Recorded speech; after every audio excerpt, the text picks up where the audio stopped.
Hey, Tim here from Analogics Outdoors. I'm standing in our test plot of the Pro Bean Blend, and what I really want to talk about here is the attractiveness of this plot throughout the year.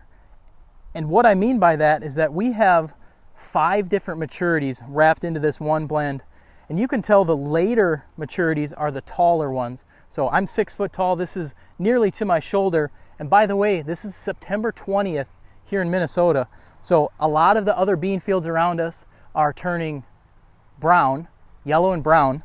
Ours is still very dark green because we do have some of the more forage type varieties, but we haven't lost much of the yield when it comes to the actual pod production because we do have those maturities like what you see right here where we've got a ton of pods, and those are good full pods, and those are going to mature by the time that we do get a frost here in Minnesota. So we're going to kind of have the best of both worlds. We've got a ton of browse pressure on this plot, and this is not a big plot. I mean, this is less than 1/10 of an acre, but you can see the deer have been extremely browsing these soybeans, but it's holding up.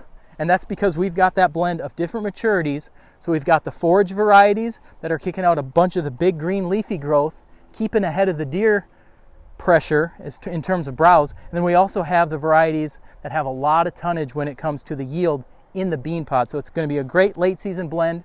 It's a 10-month out of the year. The only time that you're not going to have deer here is after all the pods have been eaten, basically from March through when we plant. And then as soon as we get another round of growth, then it's right back to being attractive. So it's really the best blend you can get in terms of soybeans. We're in our test plot at the Seeds of Science. This is the sugar beet side, and then we've got the Pro Bean Blend on this side. And this plant is kind of off on the side in between them, so I'm going to pull this one out. But I just want to show you how much pod production we were able to get out of just one bean plant. It might take me a little bit to get this out of the ground, but look at the amount of pods that this one plant has created. So when you talk about late season attraction, we get cold temperatures. Deer need the extra fat, the extra carbohydrates, and the protein that is in each one of these pods.